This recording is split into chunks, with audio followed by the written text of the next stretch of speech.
हरियाणा विधानसभा के बजट सत्र के शुरू होने से पहले मुख्यमंत्री नायब सिंह सैनी ने मंगलवार को चंडीगढ़ में प्रेस कॉन्फ्रेंस की। सीएम ने प्रदेश की जो वित्तीय स्थिति है और 2025-26 के बजट की जो घोषणाएं थी उनको लेकर पूरा लेखा जोखा लोगों के सामने रखा।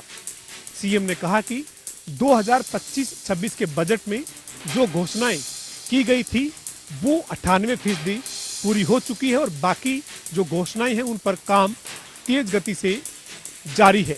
इसके साथ ही मुख्यमंत्री ने कहा कि प्रदेश की वित्तीय स्थिति लगातार मजबूत हुई है और राजकोषीय घाटा जो है वो कम हुआ है। मुख्यमंत्री ने कहा कि विपक्ष झूठे आंकड़ों के जरिए लोगों को गुमराह करना चाहता है, लेकिन असलियत में प्रदेश की जो आर्थिक स्थिति है उसमें काफ़ी सुधार लगातार पिछले 11 साल में हुआ है। इसके साथ ही मुख्यमंत्री नायब सिंह सैनी ने हरियाणा के प्रति व्यक्ति आय के आंकड़े को रखते हुए कहा कि हरियाणा देश के शीर्ष जो राज्य है उसमें शुमार है। इस दौरान मुख्यमंत्री नायब सिंह सैनी विपक्ष को आड़े हाथों लेते हुए दिखे और उन्होंने कहा कि विपक्ष जब उनकी 2005 से 2014 तक 10 साल में जो सरकार रही थी उस वक्त की वित्तीय कुप्रबंधन को जरूर देखें।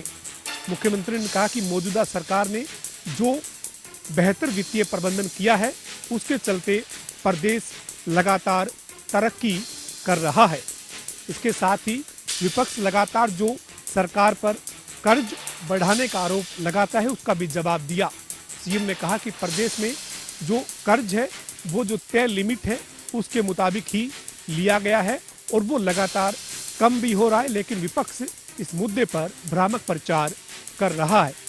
मुख्यमंत्री ने 20 फरवरी को शुरू हो रहे बजट सत्र से पहले प्रदेश के तमाम वित्तीय लेखे जोखे के साथ एक आंकड़े के साथ प्रेस कॉन्फ्रेंस करते हुए विपक्ष के कई सवालों के जवाब जरूर दिए हैं।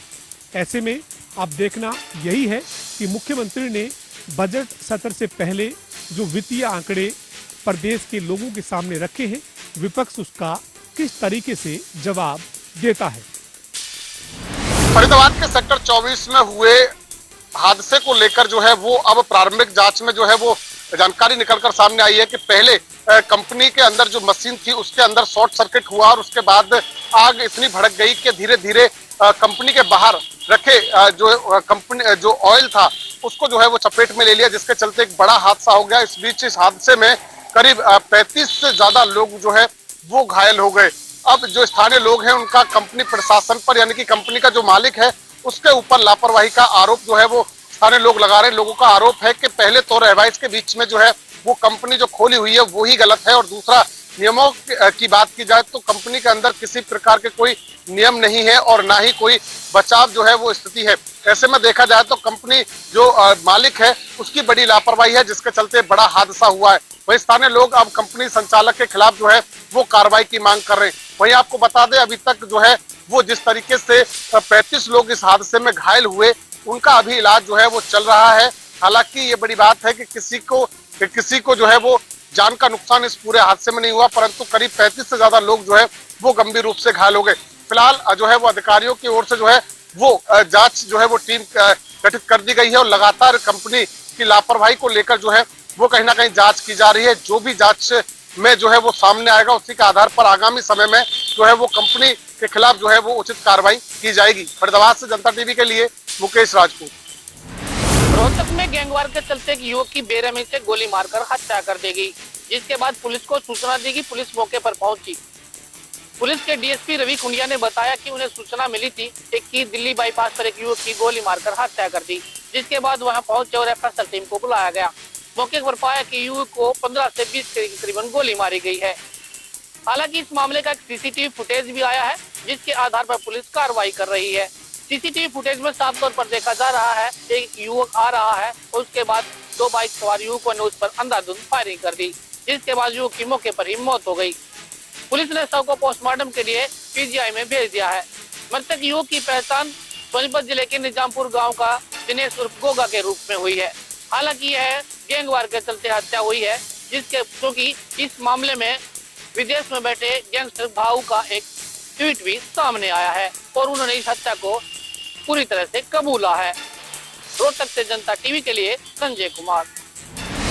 नूह जिले के निजी स्कूल सनराइज स्कूल में आप बता दें कि सोने से बच्चों को लेकर बस आ रही थी। जैसे ही वो पुलिस लाइन के पास पहुंची तो सामने से जा रहे एक डंपर ने अचानक ब्रेक लेने से एक्सीडेंट हो गया। बता दें कि बस का आगे का हिस्सा पूरी तरह से क्षतिग्रस्त हो गया, जिसमें जो स्कूल के बच्चे बैठे थे, 2 बच्चों को उसमें चोट आई। एक बच्चे का उसमें हाथ टूटने की बताई जा रही है, उसके हाथ में फ्रैक्चर आया है। तो उसकी जैसे सूचना मिली तो वहाँ पर मौके पर नज़दीकी पुलिस पहुंची। और वहीं बता दें कि जब इस बारे में डीओ साहब से बात की तो उन्होंने कहा है कि जितने भी निजी स्कूल जो नूह मेवात में चल रहे हैं उनको अभी सभी जो उनकी जो बसें चल रही है सभी की जांच के लिए आदेश जारी कर दिए गए, सभी की जांच की जाएगी। और जो अभी जो बस सनराइज जो स्कूल की जो बस एक्सीडेंट हुई है उसके भी डॉक्यूमेंट सारे मंगा लिए गए हैं। लेकिन अभी फिलहाल बता दें कि जो डंपर चालक था वो मौके से फरार हो गया है। पुलिस उसमें जाँच में जुड़ी है, अभी शिकायत नहीं है। अभी फिलहाल जो बच्चा जो घायल था उनका ललन मेडिकल में इलाज चल रहा है और उसके बाद शिकायत दी जाएगी। अभी पुलिस इसमें जांच में जुटी हुई है। अब देखना ये हुआ कि क्या इस पर क्या कोई कार्रवाई होती है। बताया जा रहा है कि जो सनराइज स्कूल है इससे पहले भी इसकी जो बस है आरटीओ ने कई चालान किया गया, क्योंकि जो फिटनेस है बसों का वो ठीक ठाक से नहीं मिला गया था। आप देख रहे हैं नूह से सोनोरमा जनता टीवी। शहर में धड़ल्ले से पनप रही अवैध कॉलोनियों के खिलाफ डीटीपी विभाग व नगर पालिका विभाग की कार्रवाई लगातार जारी है।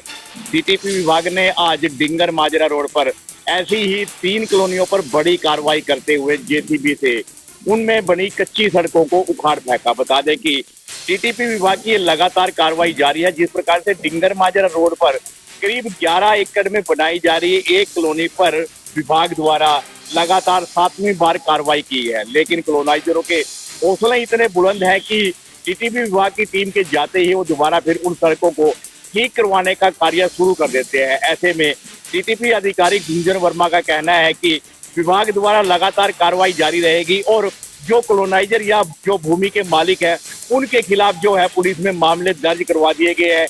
आगामी जो कार्रवाई रहेगी वो जेसीबी से इन सड़कों को उखाड़ने की तो रहेगी, साथ ही कॉलोनाइजरों व भूमाफियों के खिलाफ जो मामले दर्ज करवाए हैं उनकी गिरफ्तारी की भी रहेगी। उन्होंने लोगों से भी अपील की कि अवैध कॉलोनियों में अपनी जमा पूंजी न लगाए, अन्यथा डीटीपी व नगर पालिका विभाग द्वारा समय समय पर इस प्रकार की कार्रवाई करती ही रह जाएगी।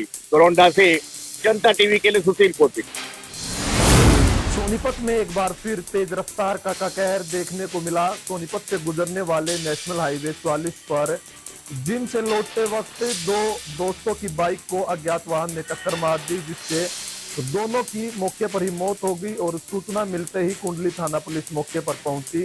शव को कब्जे में लेकर पोस्टमार्टम के लिए सोनीपत के नागरिक हॉस्पिटल में भिजवा दिया गया।